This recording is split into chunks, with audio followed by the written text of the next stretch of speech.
The Clarion Call. You can find half of this story in the records of the New York City Police Department and the other half in the records of a newspaper office. Mr. Norcross, the New York millionaire, was murdered by a burglar in his apartment. 2 weeks later, the murderer met Detective Barney Woods on Broadway. "Is that you, Johnny Kernan?" asked Woods. "Yes, it is," said Kernan happily. "And you're Barney Woods of St. Joe. What are you doing in the East?" "I now live in New York City. I'm a detective for the New York Police Department." Well, said Kernan, smiling happily.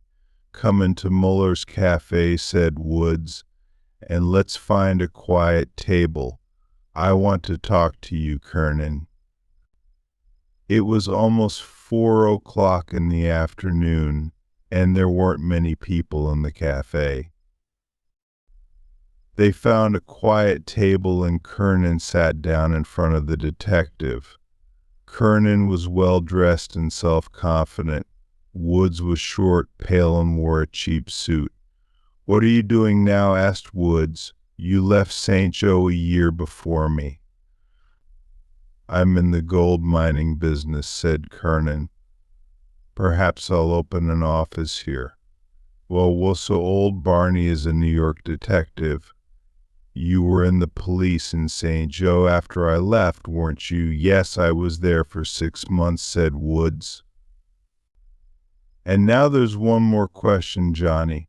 In your other burglaries, you never used a gun.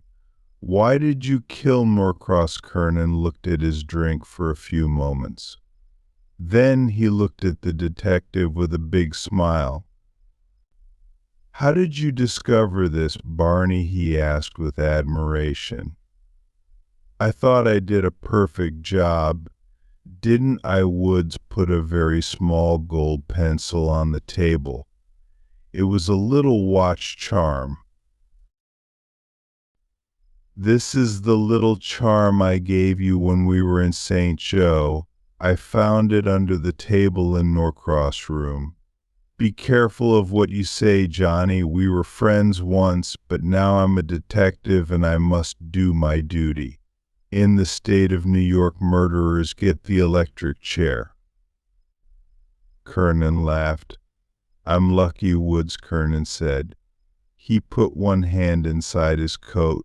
Woods immediately put his hand on his gun. "Put it away," said Kernan. "And I'll tell you why I shot Norcross. The foolish old man came towards me with a gun and started shooting. The old lady was very nice. She just stayed in bed and watched everything. I took her $12, 000 diamond necklace, and she said nothing. I think she married old Norcross for his money. There were 6 rings, 2 pendants, and an expensive watch. Everything was worth about $15,000. "Don't tell me all this," said Wood. "Oh, it's all right," said Kernan. "Everything is in my suitcase at the hotel. And now I'll tell you why I'm talking. Because it's safe. I'm talking to a man I know. You owe me $1,000. Barney Woods, you won't arrest me." "I remember," said Woods. "You gave me $1,000. One day I'll pay back the money. The $1,000 saved me. They were putting my furniture out on the street when I got home that night." "You're a good, honest man," continued Kernan, "and you can't arrest me because you owe me money. The waiter came and brought them some drinks." Woods looked at the little gold pencil and said, "I can't arrest you. I didn't pay back the $1,000. It's a bad situation for me, but you helped me once, Johnny, and now I must do the same." "I knew it," said Kernan, smiling. I can judge men, Woods. I'm silent only because I owe you money. Otherwise you couldn't escape, said Woods. I know I couldn't, said Kernan. That's why I knew I was safe with you. You see, Kernan, I'm a man first, and then a detective. And now I'll let you go, and I'll leave the New York City police. I'll probably go and drive a truck. I'll never be able to pay back the $1,000. Oh, you can keep it, said Kernan. But I know you want to pay it back one day. I was lucky that you borrowed it, but let's change the subject. Tomorrow I'm going to the West on the train. I know a place where I can sell the jewels. Have another drink, Barney, and forget your problems. Let's have fun tonight. I'm in the hands of my old friend, Barney Woods. All evening Kernan told Woods many stories about his successful wrongdoings and clever criminal plans. Woods became very irritated by this vicious man. Be very careful, Kernan. The newspapers could write about the Norcross case again, because there were a lot of burglaries and murders in New York this summer. Kernan suddenly became angry. I don't care about the newspapers.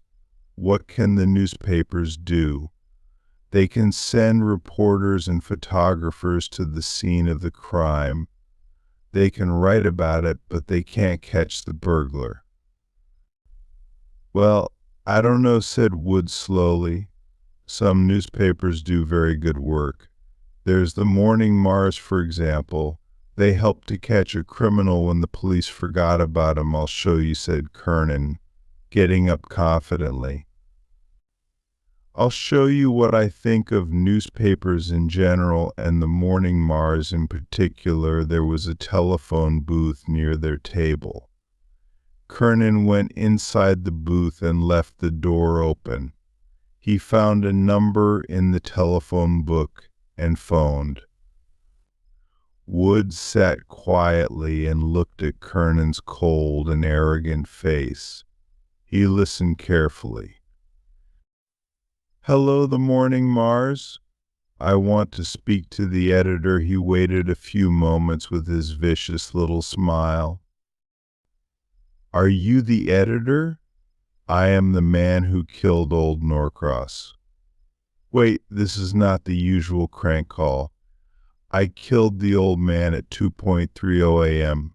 2 weeks ago. What, you don't believe me? You don't understand? I'm giving you the biggest scoop in the history of your boring little newspaper. What, really? Well, you can't expect me to give you my name and address, can you? No, this is not a rival newspaper. I killed old Norcross and I have the jewels in a suitcase. Well, I'm not going to tell you the name of the hotel. Now listen. Half of the second button on Mrs. Norcross' nightgown is broken. I saw it when took the ring off her finger. Kernan looked at Woods and said, he believes me now. Then he started talking on the phone again. Hello, yes, I'm here. What, you want to catch me in 48 hours? Stop being foolish. Just continue writing your stories about divorces, accidents, and the dirty scandals you write about. Kernan hung up the phone and said he's really furious now. Well, Barney, let's go and enjoy ourselves tonight. We can have dinner and see a musical comedy. I only need 4 hours sleep and then I'm going west. Kernan and Woods had dinner in a Broadway restaurant and went to see a musical comedy. Kernan spent a lot of money. At 3:30 in the morning, they went to an all-night cafe. Kernan continued talking in his fast, arrogant manner. Woods listened and thought sadly about the end of his career as a detective. But suddenly his eyes became bright. I wonder if it's possible, he thought.